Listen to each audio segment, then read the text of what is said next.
Hey there, thanks for tuning in. This video is divided into two parts. The first 10 minutes is a speed build, and the last 5 minutes or so is a house tour. So if you don't want to listen to me talk about my process in making this house, then you can scrub along the timeline and you can find the house tour at the end of the video. Moving forward, hello again. This video or this house is unique to all my other builds because I was able to I did use the tool mod in one of my other houses, but I used it more in this one, or it's more evident that I used it here. And then I used the better build by mod for better item management. I mean, you can do the things I did here without it, but it's helpful that I don't have to make multiple copies of the same thing. I can just copy it with the eyedropper tool. What I meant is you have to place the item multiple times on the lot, and with the better build by mod you can just copy it using the eyedropper, and it works like any other object in the sim. And what I do with it, you'll see at the end of the video, really helps or really contributes to the lore behind the build. This build is it's not I got my inspiration from Pinterest. I saw somebody's concept art for something, for a game maybe, and I decided to recreate that concept art here in The Sims. I will link the picture in the description for reference because it's pretty good. And I thought, since I just downloaded tool mod and I want to utilize it more in my builds, decided probably that's a good house to recreate, since it's not that big, and it fits with the kind of house I want to build on The Sims, which are like dystopian lore driven builds. I mean, I don't mind making the occasional family colonial home or modern family home, but I'm easily motivated to make houses when it fits that kind of, it fits my preference, or it fits that kind of demographic or style for me. But intrinsically, I am motivated to make houses because I find making houses in The Sims, or just creating things in The Sims, as a form of art therapy. YouTube for me is like a form of art therapy, and I learn how to edit videos. I learn how to do audio for videos, so I think it's a win-win. I saw like a 60-year-old woman's comment about like life tip that every weird little thing that you've ever got into or are interested in, may it be gardening, may it be pot making, it just, life finds a way of making you use it. It's not like wasted energy. So yeah, hopefully down the line with the video editing and the audio whatever editing, YouTube in general can be, a positive thing for me. It is a positive thing for me right now because, like I said, I use it as a form of art therapy, and hopefully people who watch these videos find it engaging, especially when I do the voiceovers, and they find my builds nice enough that they want it in their own gameplay, and that to me that's quite motivating too. Anyways, so continuing on with the lore of the build. So it's a woodworker's house and it's self-sustaining, and that's why I like the tool mod so much, because it allowed me to place that fishnet thingy that you see around the world of Solani. I think you can't raise it normally as you do with other objects in the Sims, but with the tool mod you can, and it allowed me to do that fishing post for my sim. So basically he doesn't have to leave the house for food, basically, is what I'm trying to say. It's the lore, my lore behind the video. And also you'll see as the video progresses that I placed some eco I place eco lifestyle items like a water generator, a windmill, and a generator, or that thing, or that insect fuel thing, biofuel object. So the house is self-sustaining.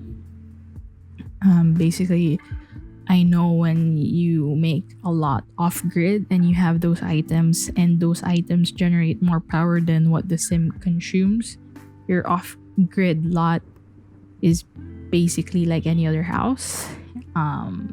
Obviously, you have to maintain that by like collecting water, collecting biofuel, stuff like that. Which is nice because personally, I like those gameplay mechanics in The Sims. It just makes The Sims more engaging when I do decide to play it and not just build stuff or not just build houses.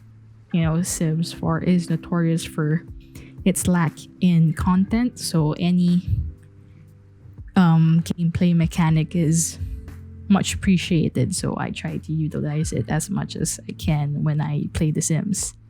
And essentially the house right now is finished. I'm just adding, you know, the lights and just a few more touches to the, so it can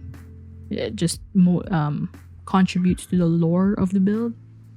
You can now here see all the self-sustaining eco lifestyle items I placed, like the biofuel and the generator, the water stuff. I tried to place a solar panel, but since it doesn't fit, I just placed wind turbine windmill instead, and it had enough space for plants. So like I said, woodworker's hut, self-sustaining.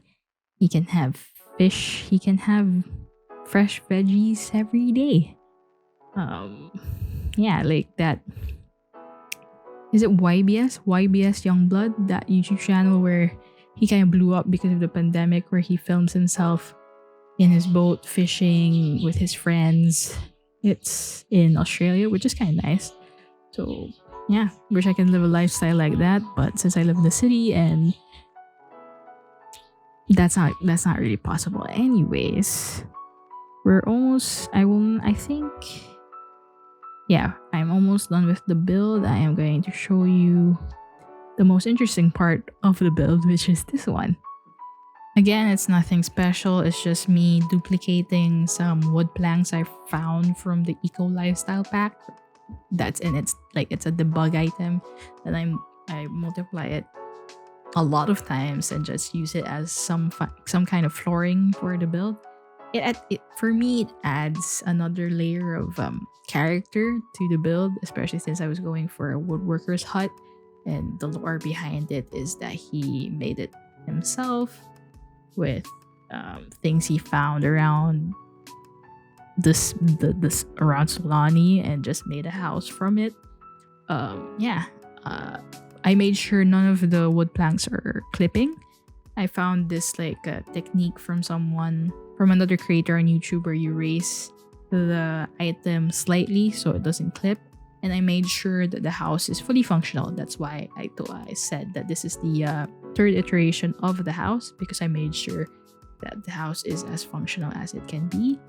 I also deleted some items. You'll see in the house tour at the end of the video that some items were removed because in order to create more pathways for the sim, and I added just these little single wood planks as a form of just finishing touches to make the house look better. And I added the little wooden boat again to add to the lore behind the video. And yeah, now we're going to move forward to the house tour.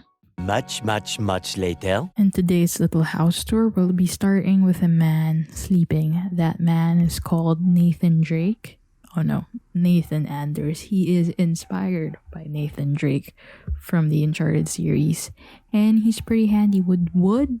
So handy that he made this entire house.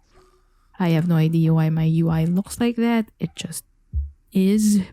Probably because of the new update or the recent update. I've yet to update any of my other mods that is in The Sims or is in my game, so it looks like that. I've been trying to fix that problem. I don't have the time to identify which mod is messing up my game. Anyways, the house, here it is. Look at it in all its glory. Contrary to popular belief, it seems like I'm doing this live.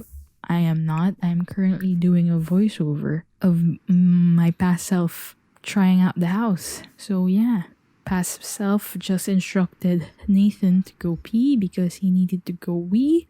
And it's a perfect segue for me to show you around the house, show you around the living area. Pretty small, but it is a tiny hut. He can wash his hands. He can move freely. He can, I don't know what I'm gonna do. I'm going to paint. He can paint. He can use that little nook. It's pretty functional. Everything is pretty functional in this house. He can build up skills, as many as 5 or 6, I think. Currently reading a lovely book.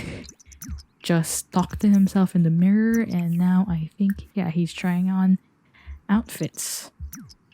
And yeah, you know, checking himself out in the mirror in the process. I mean, he is inspired by Nathan Drake, so he's pretty muscular and pretty handsome. Anyways, now he's washing the dishes. See, he can move freely around in the living area. He can actually tend the bar. He can tend the bar and he's not really can't tend to anyone, but whatever makes him happy, right? So it is kind of a unique feature of the build. Here's the problem though, as you will soon see. For some freaking reason, even though there is this huge walkway to his left here, he needs to go down this ladder, swim all the way from there to the other ladder in order to make something in the grill, which is kind of unfortunate, but it is what it is. It is still functional. Hey, everything, all the items here you can use. Now he's making whatever he's making. Debatable though, that little trash can, if you can throw away stuff. Anyways, but in addition to the grill, you can also use the fishing post. I was kind of reluctant in placing a fishing post because I was unsure if the fish, once it's there or once it was added, it will be above water. But luckily enough, as long as the fishing post is near some kind of body of water, it's going to plant the fishes appropriately or whatever level the water is. Anyways, let's go to the roof. I think, yep, he's gonna relax on his beach towel. You can also see how, see, he doesn't, for some reason, passes through. He does not pass through the very big, wide walkway that is red. That is, now he's flirty for some reason. He's apparently flirty from trying on outfits. And anyways, there, the eco lifestyle that I mentioned during my speed build. It works. You can use it. You can use it to generate electricity for the off-the-grid lot. Makes for interesting gameplay, which is always nice. Right now, he's trying to access the insect fuel thing. The vertical planter, when I was building it, it was 3. I had 3, but I trimmed it out to 2 so he can pass through there. That little nook that he passed through, if I didn't trim it down to 2, he's going to be doing that thing that he's doing right now where he goes down and then goes back up in order to get to the 3rd ladder to go to the roof rather than just, you know, pass through. If only it was 2, he only from his room or from wherever the insect thingy is, he can just pass through. Doesn't have to go down. It kind of gets annoying from time to time. Anyways, this is the end of the video. Thank you for watching. I know I'm rambling. I'll get better at this. Anyways, I really appreciate you watching this video I made for you. I hope you have a great day wherever you may be, and see you soon. Bye-bye.